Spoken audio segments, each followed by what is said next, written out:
Surga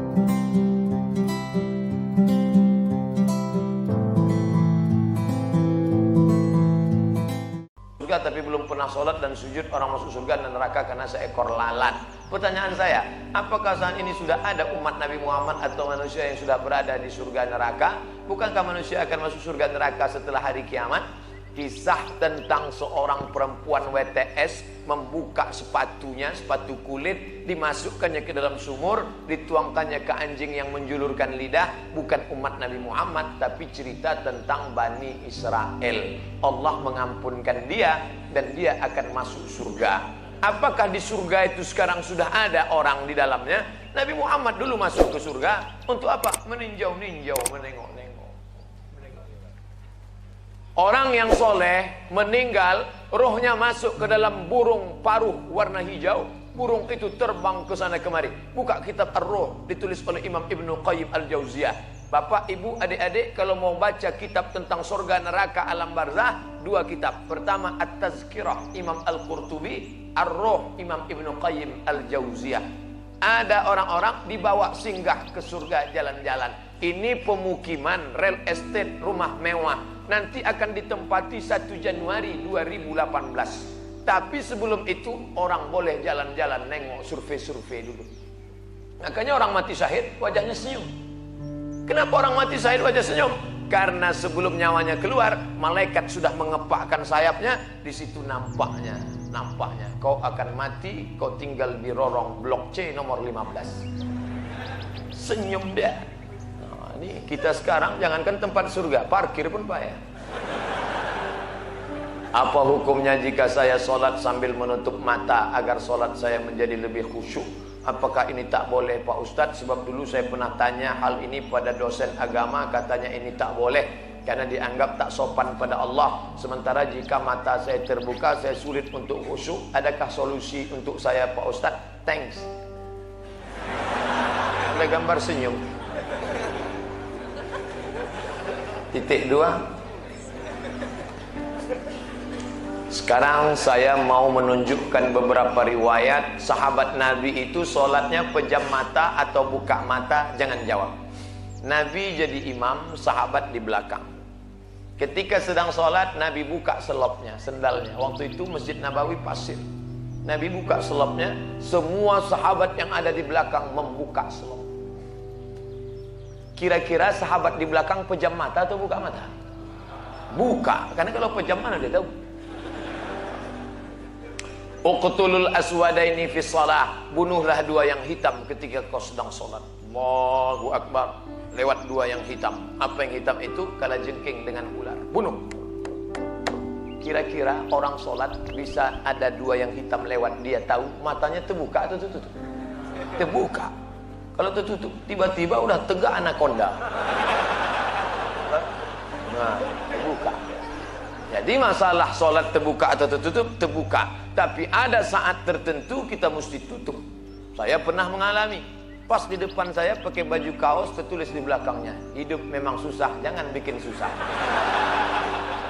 Asal saya buka, terbaca.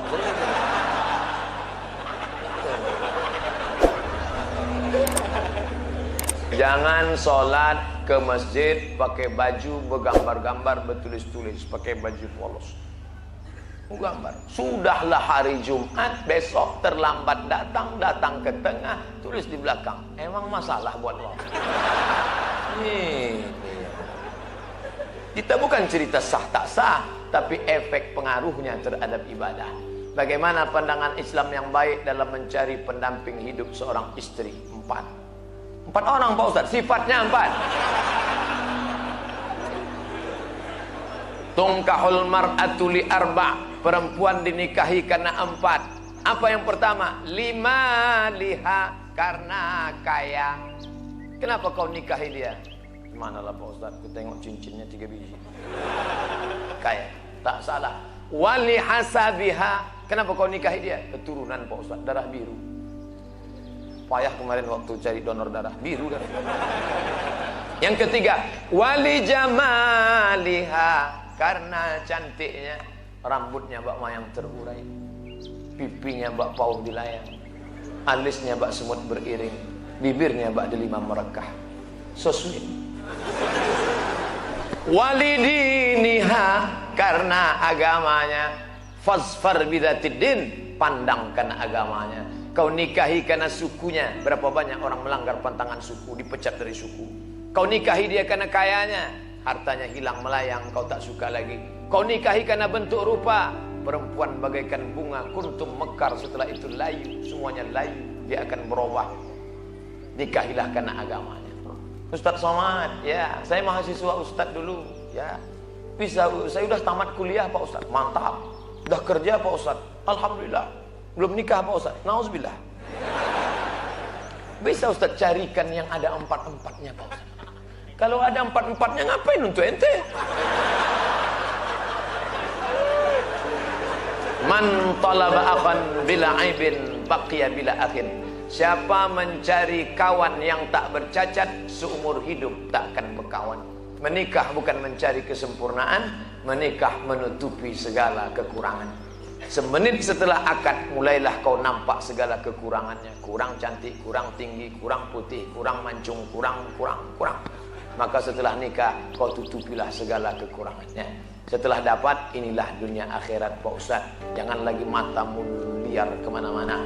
Kalau laki-laki sudah menikah, nampaknya perempuan cantik di jalan, pulanglah ke rumah. Apa yang ada pada perempuan di jalan itu ada juga di rumah, walaupun bentuknya agak lain sedikit. Bagaimana Ustadz menjaga kesehatan begitu jadwal padat? Tadi masuk WA ke sahabat kita, apa kata dia? Kalaulah Ustadz Somad itu made in Jepang, sudah lama rontok.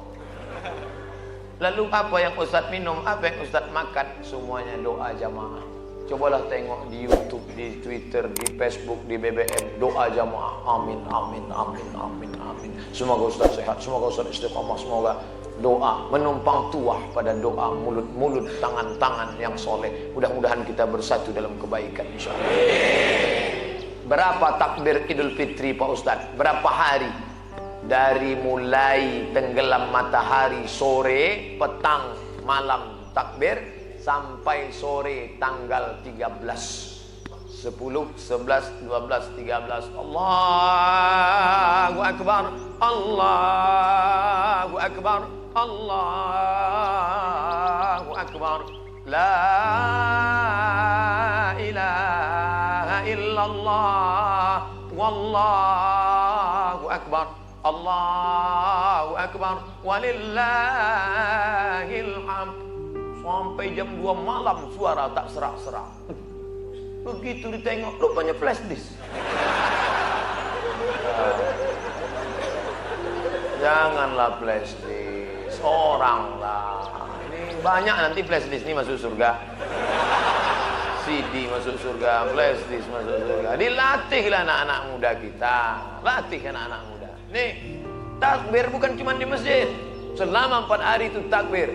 Anak-anak, ibu-ibu di rumah sambil masak opor, masak rendang, masak gulai kambing. Allahu Akbar, Allahu Akbar. La ilaha illallah. Garamnya kurang.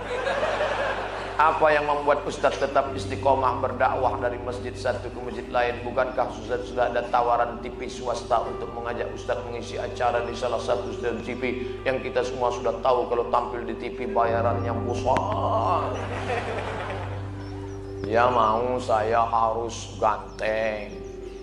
Masuk TV itu 2, ganteng betul atau buruk betul? Saya pula kan tidak pala buruk, tapi ganteng pun tidak juga. Pakaian itu harus begini, harus begitu, itu yang tak bisa. Tapi yang paling berat ini jadwal. Jadwal harus ini. Saya tak bisa jadwal. Saya sudah penuh sampai 2018 Idul Fitri. Saya sudah. Nanti setelah itu barulah kita masuk ke TV-TV. Kok muat? Apakah memang ada hadis yang mengatakan tidak kujamin umatku 14 abad akan datang? Seandainya di sini memang ada, apa yang tidak dijamin? Syafaatnya atau ibadahnya? Mohon pencerahan. Tak ada.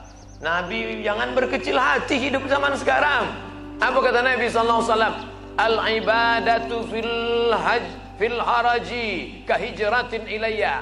siapa yang tetap istiqomah beribadah padahal waktu itu banyak fitnah-fitnah, sama macam berhijrah bersama Nabi Muhammad sallallahu alaihi wasallam. Jadi jangan mengutuk nasib. Mengapa aku hidup di abad sekarang ini? Kenapa tak hidup zaman Abu Bakar, Umar, Utsman, Ali? Kalau mental model ini, hidup zaman dulu pun jadi Abu Jahal, Abu Lahab. Jangan berduka. Anak-anak muda, kalian yang banyak godaan, justru hebat. Ini anak-anak muda yang datang malam ini, luar biasa. Tadi udah ada yang ngajak ke karaoke, ada yang ngajak ke night club, ada yang ngajak main gaple, ada yang ngajak dangdut. Dia tolak itu semua. Maka sama macam hijrah bersama Nabi Muhammad SAW. Tuh, bro, kita gimana karaoke malam ini? Tidak, aku mau ngaji ke sana. Ada Ustaz Somad datang. Itu. Setelah, jadi gimana? Pulang dari sana kita.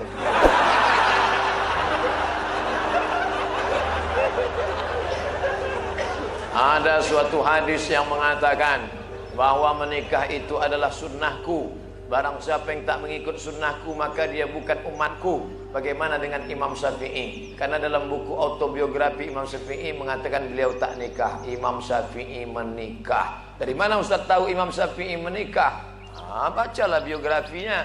Yang tak menikah itu Imam Nawawi. Betul, ada imam dalam mazhab Syafi'i, Imam Nawawi. Imam Nawawi tak menikah, Imam Ibnu Taimiyah tak menikah, Sayyid Qutb penulis fi Zilalil Quran tak menikah, Syekh Abdul Fattah Abu Ghuddah menulis satu kitab judulnya Al-Ulama Al-Uzzab Alladzina Atharul Ilma Ala Zawaj, biografi ulama-ulama yang tak menikah sampai mati karena lebih memilih ilmu daripada nikah. Kenapa Ibnu Taimiyah tak menikah? Kalau Ibnu Taimiyah menikah, istrinya itu pasti tetap tinggal karena dia lebih lama di penjara daripada di luar penjara. Sayyid Qutb digantung 1966, mati dalam keadaan ditulisnya tafsir itu di penjara. Maka mereka itu memikirkan mudaratnya lebih besar. Tapi kalian yang muda sekarang jangan kalian ikut ini. Zaman Imam Nawawi dulu dia tak menikah, perempuan zaman itu biji matanya aja yang nampak. Godaan tak kuat. Zaman sekarang perempuan biji matanya tertutup, yang lain terbuka. Jangan, jadi berubah zaman. Jangan kan aku mau ikut Imam Nawawi aja. Tak bisa, lain. Tak bisa. Godaan luar biasa. Ini saya mau pulang nih, godaan yang paling terberat nanti jumpa pramugari lah.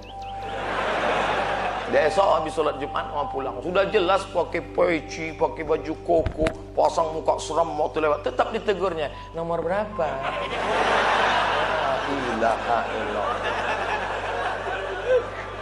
Udah dapat nomor kursi duduk saya. Sengaja tak ada senyum-senyum. Tetap dia datang. Bapak seat beltnya udah dipasang. Astagfirullahaladzim. Ramah betul lah dia. Silap pula lama-lama. ساعة الفضاء الرحيب الفسيح تنحى يا حزن واهجر فؤادا توكل بجد بعزم فصيح فإني علمت بأنك نجوى ولبس خبيث